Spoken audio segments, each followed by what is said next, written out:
قومی آواز کے ناظرین خوش آمدید۔ صورتحال مکمل طور پر بدل گئی۔ عرب ممالک کا شیرازہ بکھرنے والا ہے۔ صہیونی طاقتوں کی دین محمدی کے خلاف سازشیں۔ اسلام زندہ ہوتا ہے۔ ہر کربلا کے بعد ایران کے خلاف فیصلہ کن جنگ کے لیے اسرائیلی فورسز نے تیاری پکڑ لی۔ اسرائیلی وزیر اعظم نیتن یاہو کی چھٹی کے بعد کون سا دجال نما شخص اسرائیلی وزیر اعظم بننے جا رہا ہے؟ حضور صلی اللہ علیہ وسلم کی کون سی آخری پیش گوئی بھی مکمل ہونے جا رہی ہے، جس کو جان کر آپ پر یہ بات واضح ہو جائے گی کہ بس اب فیصلہ کن جنگوں کا آغاز ہونے جا رہا ہے۔ موساد بیٹھے بٹھائے کون سی بڑی گیم کھیلنے جا رہی ہے؟ کیوں ٹرمپ کو ہر اہم فیصلے سے دور رکھا جا رہا ہے؟ دجال نما نئے اسرائیلی وزیر اعظم سے پاکستان کے خلاف کون سے خطرناک کام کروانے کی تیاری کی جا چکی ہے؟ بس اب کچھ دیر انتظار کر لیں۔ آج کی ویڈیو میں ایسی ہوشربا معلومات آپ سے شیئر کرنے جا رہے ہیں جسے جان کر آپ کے بھی رونگٹے کھڑے ہو جائیں گے۔ دوستو، ویڈیو میں آگے بڑھنے سے قبل اگر آپ نے قومی آواز کو ابھی تک سبسکرائب نہیں کیا تو اسے سبسکرائب اور بیل آئیکن پر کلک ضرور کریں، کیونکہ یہ میری اور آپ کی نہیں بلکہ پوری قوم کی آواز ہے۔ ہمارے نبی صلی اللہ علیہ وسلم سے صحابہ کرام نے پوچھا کہ یا رسول اللہ، قیامت کب آئے گی؟ آپ صلی اللہ علیہ وسلم نے فرمایا، غیب کا علم تو میرے رب کے پاس ہے، لیکن ایک بات یاد رکھو، عرب میں کبھی بھی دو مذاہب کو اکٹھے نہ ہونے دینا۔ جب بھی ایسا ہوگا تم سمجھ لینا قیامت قریب ہے۔ آپ دیکھ لیں، اس وقت عرب ممالک اسرائیل کو تسلیم کر رہے ہیں۔ اسرائیلیوں کو کھلی چھوٹ دی جا رہی ہے کہ وہ عرب ممالک میں آئیں اور اپنی عبادت گاہیں بنائیں۔ دوستو، اسرائیل کے ساتھ دوستی لگانے کے انجام سامنے آنے لگے۔ اسرائیل سے آنے والی انتہائی اہم خبروں نے سعودی عرب کو بھی تشویش میں مبتلا کر دیا۔ دوستو، اسرائیلی پارلیمنٹ تحلیل ہو چکی ہے۔ اس کی بڑی وجہ یہ ہے کہ نیتن یاہو ایک بجٹ پاس کروا رہا تھا لیکن ناکام ہو گیا۔ اسرائیلی قانون ہے کہ اگر بجٹ پاس نہیں کروا سکتے تو پارلیمنٹ خود بخود تحلیل ہو جاتی ہے۔ نیتن یاہو کی حکومت ختم ہو چکی ہے اور مستقبل میں شاید وہ کسی بڑے عہدے پر بھی فائز نہ ہو سکے۔ نیتن یاہو کے جانے سے جہاں اسرائیل کی صورتحال بہت ہی زیادہ خراب ہو چکی، وہیں عرب ممالک جنہوں نے اسرائیل کو تسلیم کیا تھا وہ بھی ایک نئی مشکل میں مبتلا ہو چکے ہیں۔ اس سے متعلق بھی آپ کو تفصیل سے آگاہ کرتے ہیں۔ مارچ میں اسرائیل کے دوبارہ الیکشن ہونے جا رہے ہیں اور یہ 2 سالوں میں چوتھا الیکشن ہوگا۔ یہ مسلم امہ کے لیے ایک پریشانی کی خبر ہے، لیکن کیوں؟ نیتن یاہو کے بعد جو پارٹی اقتدار میں آنے والی ہے وہ اسرائیل سے زیادہ مذہبی انتہا پسند پارٹی ہے۔ رائٹ ونگ کے نام سے وجود میں آنے والی یہ وہ پارٹی ہے جنہوں نے ہیکل سلیمانی بنانا ہے اور مسجد اقصی کو شہید کرنے کا ارادہ بھی رکھتے ہیں۔ دوستو، ان کے نظریات کے مطابق صرف یہودیوں کو وہاں رہنے کا حق ہے اور کوئی اقلیت ادھر نہیں رہ سکتی۔ اگر الیکشن پر نظر ڈالی جائے تو رائٹ ونگ کی پارٹی لیڈ کرتی نظر آ رہی ہے۔ دوسری جانب یہ بات بھی قابل ذکر ہے کہ اسرائیل کے پول پر راج کرنے والا شخص پہلے نیتن یاہو کی پارٹی کا حصہ تھا، لیکن کچھ ذاتی اختلافات ہونے کے باعث اس نے پارٹی چھوڑ دی تھی۔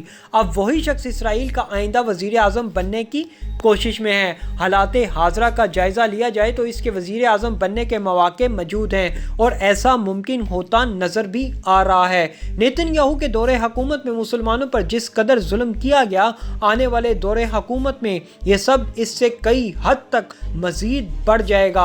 اس کا وزیر اعظم بننا مسلمانوں کے لیے بہت زیادہ خطرناک ثابت ہو سکتا ہے، کیونکہ یہ وہ شخص ہے جو کہتا ہے کہ یہاں پر ہیکل سلیمانی بنے گا، مسلمانوں سے بدلہ لیا جائے گا اور مسجد اقصی کو شہید کر دیا جائے گا۔ یہاں پر صرف یہودیوں کے رہنے کا حق ہے اور اسرائیل کو گریٹر اسرائیل ضرور بنایا جائے گا۔ اس نے اپنی قوم کو کہا کہ اگر تم نیتن یاہو کو پرائم منسٹر بنانا چاہتے ہو تو بے شک مجھے ووٹ نہ کرنا، مجھے تمہارے ووٹ کی ضرورت نہیں ہے، اور اگر تم لوگ اسرائیل کا پوری دنیا پر غلبہ چاہتے ہو تو پھر مجھے ووٹ ضرور دینا۔ یہ پہلے نیتن یاہو کی پارٹی سے ہی تھا، لیکن پھر اس نے پارٹی چھوڑ دی۔ دوستو، اگر نیتن یاہو کی حکومت کی بات کی جائے وہ کیسے بنی تھی، تو اصل میں اسرائیلی آرمی چیف نیتن یاہو کے خلاف الیکشن میں گئے، لیکن الیکشن میں جانے کے بعد صورتحال یہ سامنے آئی کہ بعد میں اسرائیلی آرمی چیف نے نیتن یاہو کے ساتھ ہی ہاتھ ملا لیا اور حکومت میں آ گئے۔ یہ اسی طرح ہی ہے کہ عمران خان اور نواز شریف ایک دوسرے کے خلاف لڑتے ہیں اور بعد میں حکومت بنانے کے وقت اکٹھے ہو جائیں۔ دوستو، نیتن یاہو کو اقتدار سے ہٹانے کا مقصد یہ ہے کہ اب اسٹیبلشمنٹ کو ایک ایسا شخص چاہیے تھا جو اگلے لیول پر جا سکے۔ یہ حقیقت ہے کہ اسٹیبلشمنٹ ساری زندگی ایک ہی گھوڑے پر پیسے نہیں لگاتی۔ نیتن یاہو کو اسٹیبلشمنٹ اقتدار میں لے کر آئی اور اس سے بہت سارے کام کروائے، لیکن اب یہ اس سے اگلے لیول کا کام نہیں کر سکتا تھا، جس کی وجہ سے اسٹیبلشمنٹ کو ضرورت ہے ایک نئے نیتن یاہو کی۔ اسٹیبلشمنٹ کو ایسا شخص چاہیے جو بہت زیادہ جارحانہ کام کرتا ہو یا بہت زیادہ قابلیت بھی رکھتا ہو۔ اگر دیکھا جائے تو نیتن یاہو پچھلے چند سالوں سے کیا کام کرتا رہا، اس نے زیادہ سے زیادہ یہ کیا کہ اربوں سے ڈیلز کی یا اندر کھاتے معاملات طے کیے، آہستہ آہستہ اسرائیل کو آگے لے کر جاتا رہا۔ لیکن اب اسٹیبلشمنٹ وہ بندہ چاہتی ہے جو پوری طرح جنگ کے لیے تیار ہو۔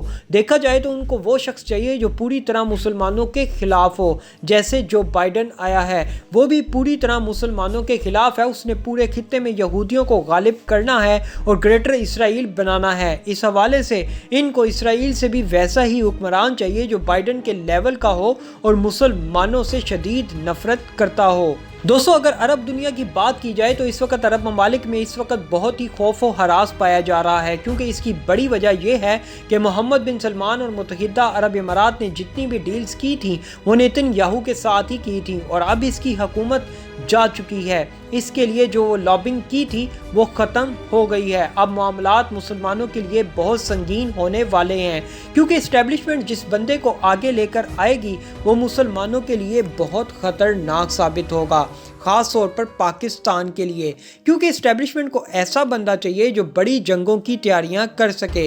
اصل میں یہ سب مسجد اقصیٰ کو شہید کرنے کی منصوبہ بندی کر رہے ہیں، اور ان کو ایسا ہی بندہ چاہیے جو مسجد کو شہید کرنے کی پوری طاقت رکھتا ہو۔ اگر پاکستان کے حوالے سے دیکھا جائے تو صورتحال پاکستان کے لیے کتنی خطرناک ہو سکتی ہے۔ نیتن یاہو کی جو پالیسی تھی وہ بیک اینڈ پر کام کرنا تھا، لیکن یہ جو اب اگلا بندہ لے کر آئیں گے وہ جنگوں کے لیے بہت موزوں ہوگا اور اس صورتحال میں قابلیت رکھتا ہوگا کہ اسٹیبلشمنٹ کے ساتھ چل سکے اور اگلے لیول پر کام کر سکے۔ دوستو، اسرائیل کے حوالے سے اگلا لیول یہ ہے کہ انہوں نے اسرائیل کو گریٹر اسرائیل بنانا ہے، اور اس کے لیے ان کو عرب ممالک میں تباہی لے کر آنی ہے، اور سب سے بڑی بات پاکستان جو کہ ان کے کنٹرول میں نہیں ہے اس کو کنٹرول کرنا ہے۔ اصل کام اسٹیبلشمنٹ کا ہوتا ہے جو پیچھے بیٹھ کر کرتی ہے، لیکن ان کو فرنٹ پر ایک بندہ درکار ہوتا ہے جو ان کے معاملات طے کر سکے۔ دیکھا جائے تو اگر اسٹیبلشمنٹ چاہتی ہے تو کیا بل پاس نہیں ہو سکتا تھا، لیکن وہ اب نیتن یاہو کو اقتدار سے ہٹانا چاہتے تھے، کیونکہ اس سے جتنا کام لینا تھا وہ لے چکے۔ اب نیتن یاہو کے خلاف اسرائیل کی سڑکوں پر احتجاج ہو رہا ہے، اس کے پیچھے بھی اسٹیبلشمنٹ کا ہی ہاتھ ہے۔ ان سب احتجاج کے پیچھے وجہ یہ ہے کہ دنیا کو دکھایا جا سکے کہ ہماری عوام اب اس کو پسند نہیں کرتی، لہٰذا اس صورتحال کے پیش نظر وہ پوری دنیا پر غالب ہونا چاہتے ہیں، اور اس حوالے سے پاکستان کے خلاف اسرائیل نے جنگ کی صورتحال پیدا کرنی ہے، اور عرب دنیا کی تباہی بھی پکی ہے۔ اور اگر عرب دنیا نے ان کی بات نہ مانی تو عرب ممالک پاکستان اور دوسرے اسلامی ممالک کے خلاف کوئی پالیسی بنا لیتے ہیں تو شاید وہ تباہی سے بچ نکلیں۔ ایسی مزید معلوماتی ویڈیوز دیکھنے کے لیے قومی آواز کو سبسکرائب اور بیل آئیکن پر کلک ضرور کریں، کیونکہ یہ میری اور آپ کی نہیں بلکہ پوری قوم کی آواز ہے۔